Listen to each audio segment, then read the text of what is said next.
The date is January 5th, 2026. Picture this scene. It's New York City.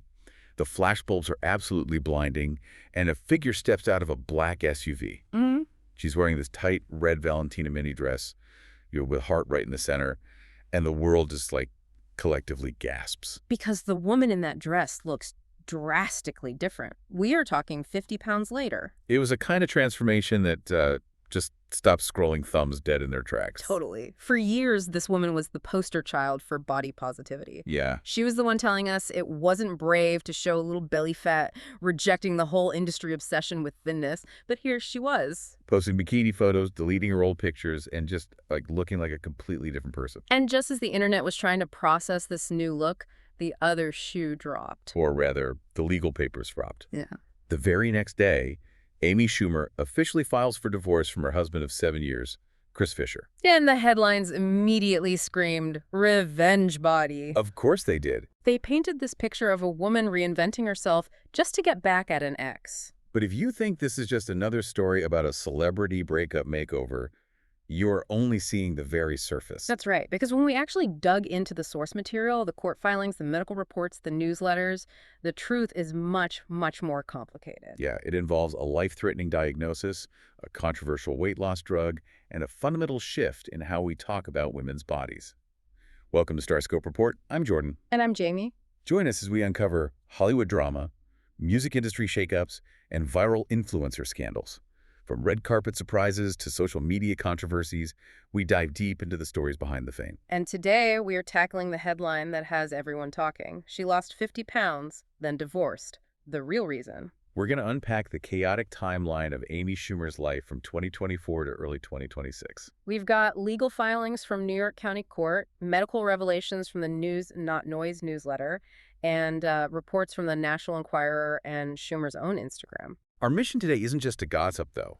We really want to unpack how a medical crisis turned into a branding crisis. Right. We need to figure out if we're witnessing the death of body positivity as we knew it, and honestly, the medical details we found are going to blow your mind. It really is a medical survival story disguised as a tabloid scandal. So let's just get right into it. The headline event, Tuesday, January 6, 2026, Amy Schumer files for divorce. Now, you and I both followed this couple. They were arguably the it couple of relatability. They really were. Just so unique in the Hollywood landscape. They married in 2018, just days after going public. They have their son, Gene. And what made them stick with people was the transparency. Yeah. Chris Fischer is a James Beard Award-winning chef, very talented, but Amy was also incredibly open about his autism diagnosis. She put it in her stand-up specials, her documentaries. It felt like a very modern, very real partnership where they navigated neurodivergence and fame together. Which makes the split feel that much more shocking. But if you were paying close attention to the timeline, the cracks, they were visible before the papers were filed. Oh, yeah. In November 2025, just a couple of months before the filing, she posted that Instagram story. And one that said, "Chris and I are still married." That is usually the first red flag in celebrity PR. It's the kiss of death. It is. When you have to explicitly state the status quo, it usually means the status quo is crumbling. It's the vote of confidence right before the coach gets fired. And by December 12, 2025, she posted the official breakup announcement. And this is where the narrative gets messy.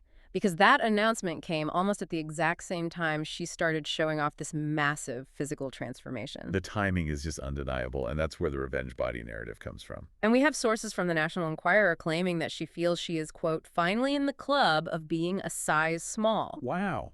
They claim she views these new bikini photos as delicious revenge. However, I think we need to give her credit here, because she did try to get ahead of that specific narrative. She did. In her separation post, she explicitly wrote that the split was not because she dropped some pounds. She actually used the phrase blah, blah, blah to mock the whole thing. It was classic Schumer. Yeah. She wrote, blah, blah, blah. Chris and I have made the difficult decision. And then later said it wasn't because Chris wanted hot tail. She's using humor to deflect, but it also shows how aware she is of the optics. She knows what it looks like. Oh, she knows exactly what it looks like. She loses 50 pounds, gets divorced, and deletes her old photos. It looks like a reinvention. But what's so fascinating here is that if we strip away that tabloid lens and look at the medical charts, this whole transformation started long before any divorce papers were drafted. This is the part that I think is the most gripping. The tabloids want you to believe this is all vanity. Yep. But the sources show us that this started as a terrifying medical emergency. And here's where it gets really strange. The people who diagnosed her weren't her expensive Hollywood doctors. Not at first. It was the internet trolls. It's one of the most ironic twists I think I've ever seen in celebrity history. It really is. And if you are loving these Hollywood twists, make sure you're subscribed. We've got even crazier stories ahead, especially when we get into the pharmaceutical side of this. Oh, yeah. But first, take us back to early 2024. Amy is doing a press tour for her show, Life and Beth. Right. So she's on TV, she's doing interviews, but nobody is talking about the show. No. Everyone is talking about her face. It was swollen. It was puffy. People were online calling it moon face. It was cruel, frankly. And Amy's first reaction was to clap back. Right? Of course. She's a comedian. She sarcastically thanked people for noticing her endometriosis puffiness. She was defensive. Which is a totally natural reaction to that kind of bullying. But then the tone of the comments shifted. Amidst all the hate, there were actual doctors, medical professionals in the comment section. And they weren't trolling. No, they were reaching out saying, no, Amy, this isn't just weight gain. This looks like Cushing syndrome. Imagine that moment. You're reading comments thinking everyone is just being mean, and suddenly you realize they might be right about a serious disease. It's terrifying. So, for the listener who might not know, what exactly is Cushing syndrome? Because when I read the sources, it sounded incredibly intense.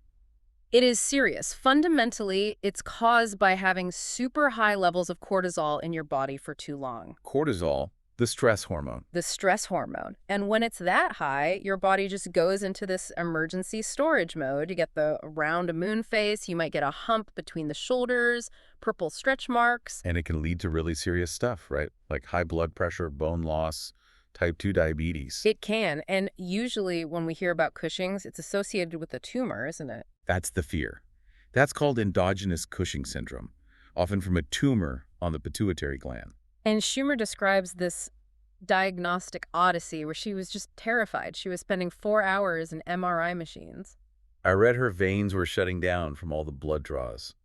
She admitted later she was genuinely terrified she wouldn't be around to see her son, Gene, grow up. That fear just puts the whole vanity argument into a completely different perspective. It does. She wasn't trying to fit into a dress. She was worried she was dying. Exactly.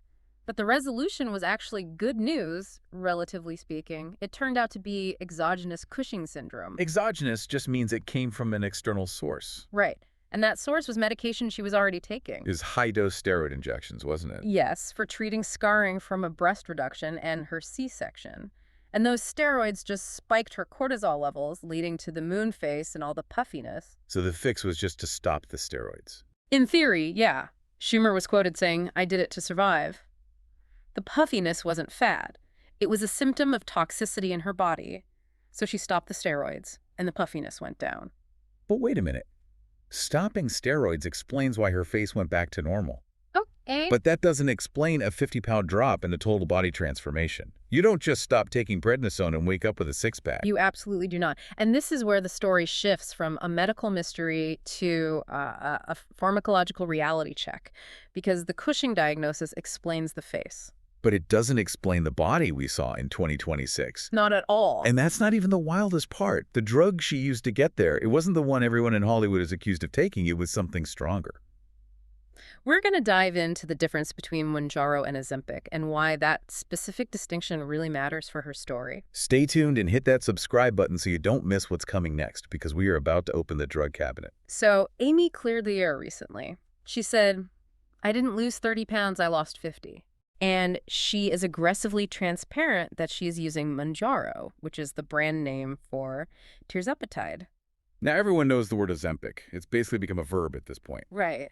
But Schumer had a history with Ozempic that was, well, disastrous, wasn't it? It was. On the Howard Stern show, she revealed she actually tried Ozempic semaglutide about 3 years ago, and her body just rejected it. Bedridden, I heard. Bedridden, vomiting. She couldn't play with her son. She literally said, "What's the point if you're too sick to live your life just to be thinner?" So why did Mounjaro work? when Ozempic failed? Is it just a stronger version of the same thing? It's not just stronger, it's smarter. Think of it like a software update for your metabolism. Okay. Ozempic mimics one hormone called GLP-1. This hormone tells your brain you're full. But Mounjaro mimics two hormones, GLP-1 and another one called GIP. So it's hitting the system from two different angles. Precisely. That second hormone, GIP, seems to not only boost the weight loss, but also helps mitigate some of the nausea and side effects for certain people. And for Schumer, that difference was everything. It meant she could lose the weight without being bedridden. And she didn't just stop there. She combined the Mounjaro with hormone replacement therapy, or HRT. For perimenopause and endometriosis management, that combination is key. She calls it a cocktail. Okay, so she stopped the steroids, which fixed the Cushing's. Started Mounjaro for the weight and started HRT for the hormones. It sounds like she basically overhauled her entire internal chemistry. And when you overhaul your internal chemistry, you feel different. She talked about being pain-free for the first time in years. Yeah, being able to play tag with Jean. That physical liberation must be so powerful. It is.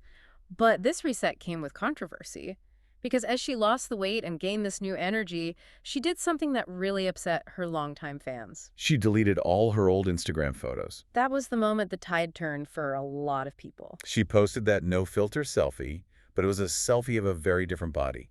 She declared 2026 the year of self-care and self-love. And that phrasing, self-love, is what triggered the backlash. Because for a decade, her brand of self-love was about loving the belly rolls, loving the size 8 or 10 body. She was the one who famously called out Glamour magazine for including her in a plus-size issue because she argued she was a normal size. Right, she was the shield for women who felt pressured by the industry.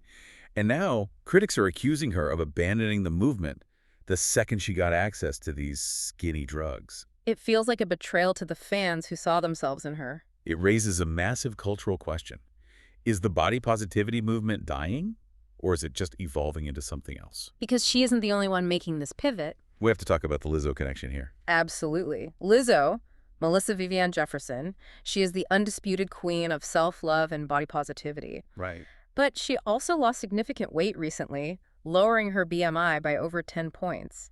And interestingly, she shifted her rhetoric from body positivity to body neutrality. Body neutrality. I'm seeing that term everywhere. What's the actual distinction there? Well, body positivity is kind of, I love my fat is beautiful. Okay. Body neutrality is more like, my body is just a vessel. I don't have to love it or hate it. I just want it to function. And Lizzo is now warning that the Ozempic boom is erasing plus-size women from visibility in fashion and media. But at the same time, she's participating in that weight loss. It feels like a paradox. It is a paradox. Lizzo and Schumer are arguably the two biggest celebrity faces of body acceptance from the last 10 years. And now, both are significantly smaller. Schumer is framing it as survival. I wanted to be pain-free. Lizzo is framing it as health. And frankly, if you've had endometriosis and back surgery and Cushing syndrome like Amy, feeling good physically probably does feel like a miracle. It's hard to tell someone they should stay in pain just to represent a movement. That is the crux of the issue. We can't discount the medical necessity. But socially, the impact is undeniable. Yeah. When the most vocal critics of diet culture start using weight loss drugs, it sends a message that maybe, just maybe, thinness is still the ultimate currency in Hollywood. Later in the episode, we'll talk about the shocking twist regarding the divorce timeline that nobody saw coming and how this new body might have actually ended the marriage. It connects right back to that idea of the revenge body. So let's go back to that term, revenge body.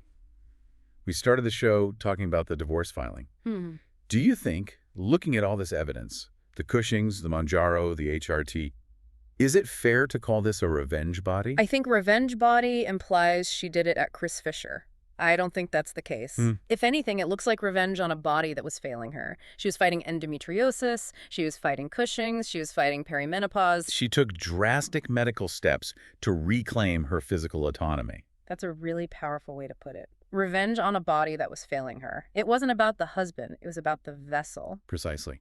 But, and here's the uncomfortable truth we have to consider, when you reclaim your body, when you fix your chemistry, when you suddenly feel hot and capable after years of feeling sick and tired, You change. you change. And when you change, your relationships might not fit anymore. Exactly. If their marriage was built on a certain dynamic, maybe navigating her health struggles together or a shared lifestyle, and suddenly she is this energized, transformed person. That destabilizes the whole foundation. So the weight loss didn't cause the divorce because of vanity. It might have caused the divorce because it fundamentally changed who she was day to day. It's a chaotic timeline, like we said at the start. You have Yeah. the medical survival, the pharmaceutical intervention, the physical transformation, and then the relational fallout. They're all dominoes just falling one after another. Yeah. So what does this all mean for you, the listener? We've unpacked a lot here. We've got a divorce filing in January 2026 that closes a 7-year chapter. We've got a massive 50-pound weight loss driven by a scare with Cushing syndrome and aided by Mounjaro. And we've got a complete rebranding of one of comedy's most famous figures. It's a story about the intersection of health, vanity, and survival. And it's a reminder that behind every tabloid makeover, there's usually a complex medical file that we don't get to see. And as we wrap up, I just keep thinking about those deleted Instagram photos. Schumer claims she deleted them for no reason. Which brings me to my final thought for you to mull over. In Hollywood, nothing is ever for no reason. True. Schumer is a master of her own narrative. By deleting the past, she's curating a specific future. So I want to leave you with this. Are we witnessing a new era where body neutrality is just a polite rebrand for the same old pressure to be thin? Or is this what actual brutal medical transparency looks like in 2026? Is admitting you need drugs to be happy in your body the most honest thing a celebrity can do? That is the question. It's certainly the bravest thing she's done in a while, even if it angered the internet. You've been listening to StarScope Report, where Jordan and Jamie uncover the stories shaping Hollywood, music, and pop culture. Thanks for tuning in, and don't forget to subscribe for more stories that keep the stars shining.